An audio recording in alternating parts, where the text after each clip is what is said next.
So today I'm going to show you how to make something quite cool. I hope you'll enjoy it.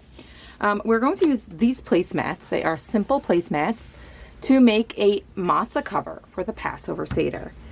We're going to use a very neutral palette of embroidery floss. For our needle, we are going to want something that is quite sharp, just because we need it to go through the placemat easily. Like that. No struggle. And you may have noticed that we have some templates right over here, some printed templates. They are printed on printable stabilizer that is water soluble. That means that afterwards we're going to be able to wash it away. You can see, I hope, the texture of the stabilizer. It's fabric-like, and it printed beautifully on a regular inkjet printer. These templates are all available on my blog, jewish.momsandcrafters.com. You can find a link in the video description. You can also draw your own designs on these if you'd like to. And you can see that I created a few things. I did illustrate them. Choose what you want. I've been called out in the past on social media for using these scissors on paper because the backing here is paper. These are not my fabric scissors. You should not use fabric scissors on paper. These are my crafting scissors that I specifically like to use when recording videos because they're cute. So we're going to be starting with this matzah design, and I'm cutting it out. Now, I recommend arranging your full design before you start so you can map it out well.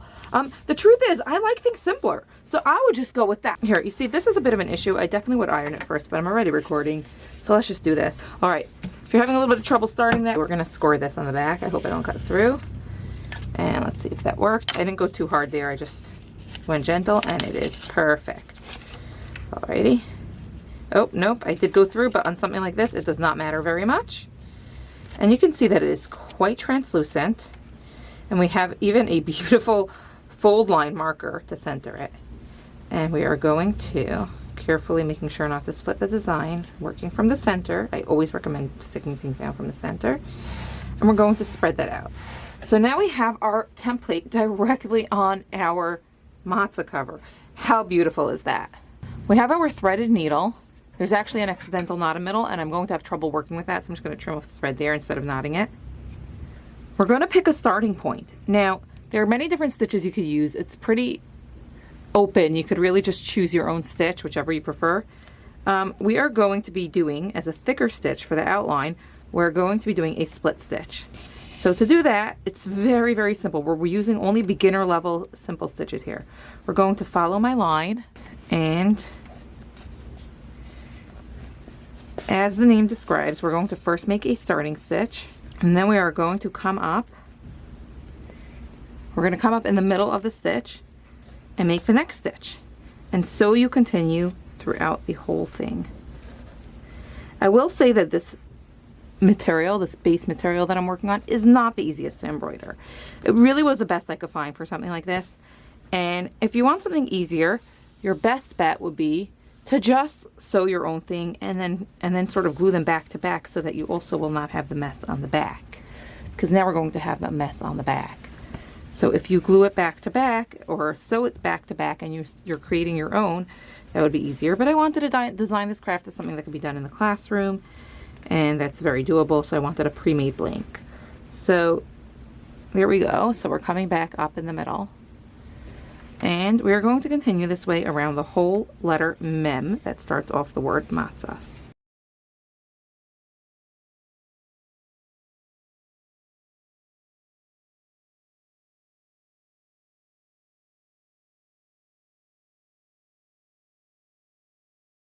Credit where credit is due.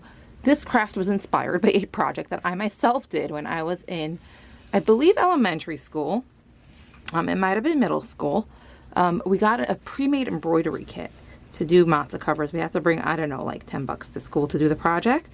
My hope is that this runs a lot cheaper, you know, and even if, you know, students do need to bring in the money to do it, or if it's a paid workshop, it definitely is much more affordable. I didn't find these as cheap as I would like. I was hoping to find them more in the like dollar range. I think it was like a pack of 8 for like $18 or something like that, so a little over $2 a pop. But I did get cheap embroidery floss. This paper costs, I think, close to it.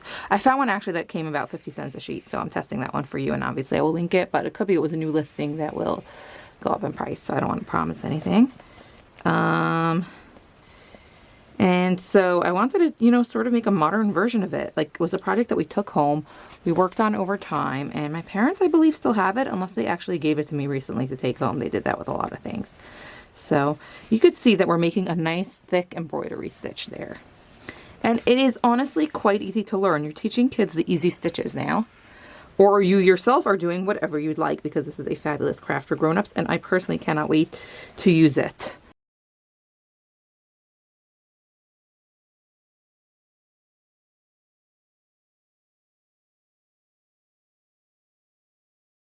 Just a little tip, when you go around smaller areas like this tip of the mem, you're better off doing smaller stitches. So even though I've been working with relatively large stitches, here I'm going to decrease the size and just be very mindful of placing my needle through the thread at points where it's still falling inside of the original template. So yes, these tips are a little bit tight and it might not come out exactly the same, but the letter form will not only be recognizable, it will still be beautiful. I designed the template so that you have a little bit of flexibility in your thread placement, because again, I wanted this to be a beginner craft. Now over here, it's really getting challenging, and I'm not going to worry too much about sticking too much with the placement. I'm going to just go into the last, with the template, sorry, I'm just going to go into the last thread, and we are continuing over there.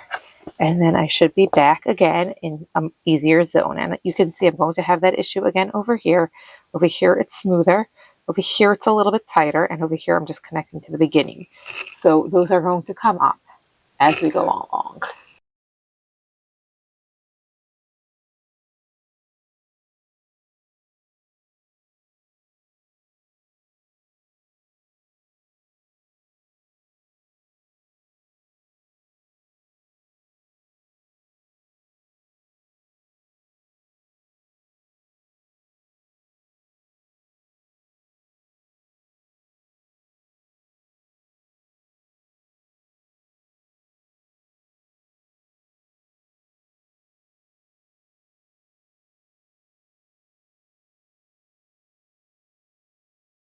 All right, we're nearing the end of the mem. And I will tell you that I almost have enough string. I'm not sure I'm going to make it. So let's see what happens. I'm going to show you how I do the next stitch of the mem. And then I'm going to break to complete this in downtime, because that's kind of the point of a project like this, is that you can also do it during your downtime. Stick it in a bag, and when you need to be off your feet, you kind of pull out your embroidery project, sit on the couch, and instead of doom scrolling the news, you can create something beautiful for Pesach like this. And the funny thing is, like, after I already purchased the materials for this project, I saw a very popular Modern Judaica website selling embroidered matzah covers, and I was like, yeah, it looks so beautiful. I'm so excited that I'm making my own, because we don't have any extra budget Pesach time really to buy things like that. And the way that this is starting off is making me so happy. Like, I don't even need to buy. Why buy if you can DIY? So here we go.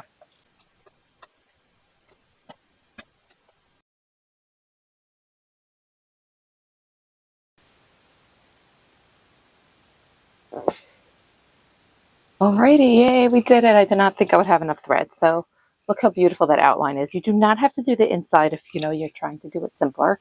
I will do it. First, I'm going to flip it over. And since I am out of thread, I'm going to restart my thread. I'm going to do the inside in the same color. So just tying that off. And we're going to trim it. Now again, if I really was doing it professionally in a polished way, and if you have the resources to, what I would do is I would separate these layers and then sew them back together neatly. But because the stitching is built in, you're going to have to really pull it apart to do it. And I am not confident I'll be able to sew it together neatly, and I want this to be something you can do with younger kids. So let's make sure we have the right color. This is the one. We're going to start a new thread. To show you how I'm going to do this. So to do this, I'm going to backstitch to do thinner lines. Let's start right up tight against the outline so it looks nice. And you're going to start by making a stitch.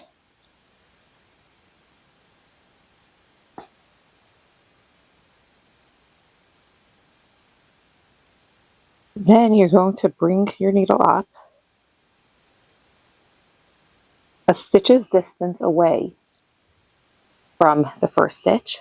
And as you might have anticipated, you're going to bring it up and you're going to insert it right back into the hole that you made previously.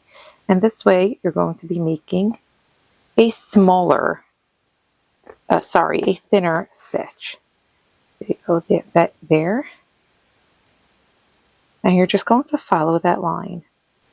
This one actually does a lot on the back. So here we go. Here's the next stitch. Again, this layer is going to make things a lot messier also because you have a lot of end points and start points.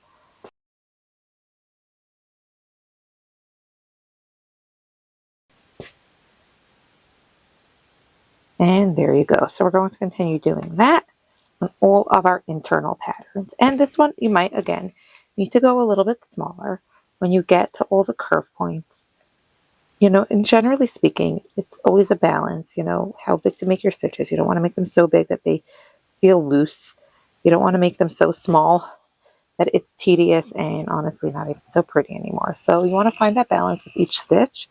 But you generally do need to go a little bit tighter around the curve lines so that you can follow the curve because you're essentially making a rounded shape using straight stitches. So come up in the middle of the curve now a little more. Don't want it so small. Again, if you're making this with kids, you know, the baseline age of kids that are able to do this kind of embroidery, let go. It's okay if it doesn't come out perfect. You know, the point is that they feel the pride in making something beautiful for the Pesach table.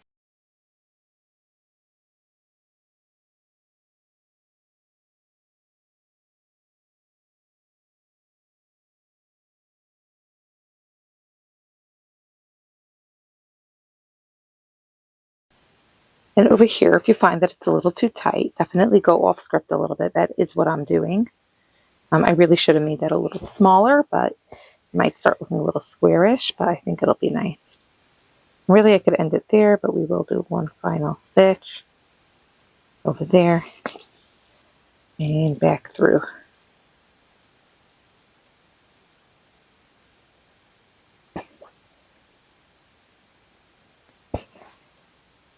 All right, so you see how beautiful that is, and you see how this line really does come across as thinner than the other one. So you have the bold outline and the thin inner line. Now, again, you can always embroider that like this also, because you're covering more surface area with each stitch.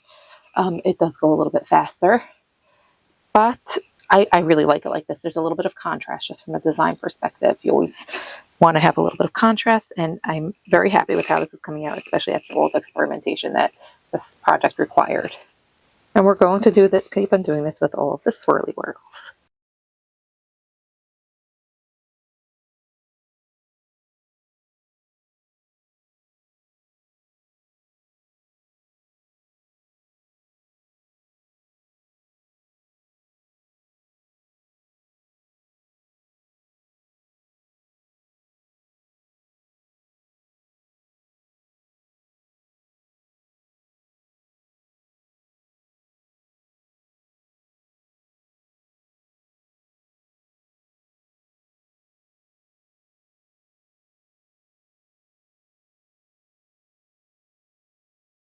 Alrighty, so there we have the embroidery done.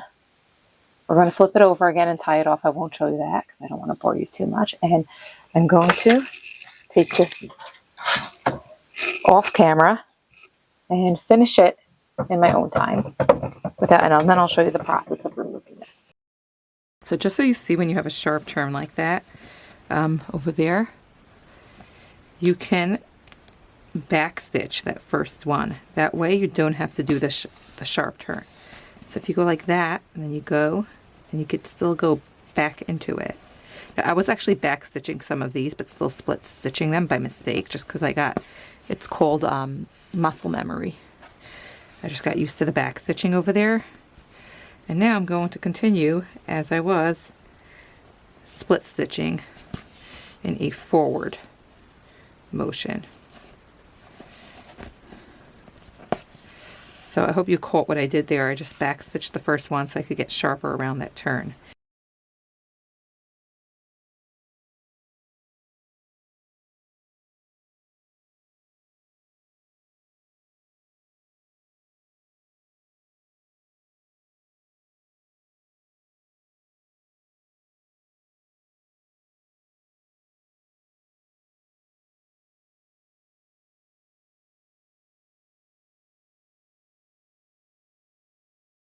So there we have it. Our hard work of embroidery is complete and we're ready to continue on to the... So just so you know, going forward, I did forget to talk as we worked, so I'm doing this as a voiceover. So I washed off the design. Now the package did say to soak it first, and I do think that submerging it in water would have been a better choice, but this worked just fine, and I was amazed at how easily the water-soluble interfacing really just came off. You do need to rub a little bit, and because it's a bit of an intricate design, you have to kind of go around it, but really it was something that worked quite beautifully. Yes, my sink is quite dirty. This is a craft room sink and it looks like a craft room sink. So we're going to finish up with that and then we're going to leave it to dry completely before proceeding. Now it did get pretty waterlogged between the layers. So just be aware of that. It's going to be doing a lot of dripping. So just give it some time to dry, maybe like overnight. Now I did this side and the end to protect the threads in the back with a little bit of heat and bond iron-on interface. And without boring you too much, you basically just cut a piece to size. Yes, you can use your real fabric scissors for this part. And according to package directions, you just sort of press it on. So I did it, you place the rough side down. They do say to use some sort of thin pressing cloth in between. And you're kind of just like pressing in different spots for 15 seconds at a time. I believe it's on the wool setting. But do double check the packaging of your interfacing to make sure you're doing it correctly. And your beautiful embroidered matzah cover is complete. I'm so excited to use this. Did I mention that I'm so excited to use this? I was debating adding some white doves, and I even did a poll on Instagram and kind of keeping it simple one, and I'm very happy with that decision. So you can see I'm using the base of my resin Seder plate as a matzah plate. You can see that video in my profile. If you enjoyed this video, make sure to hit the subscribe button and like this video. It really keeps me creating this kind of content. And drop a comment if you have any questions. Happy Pesach.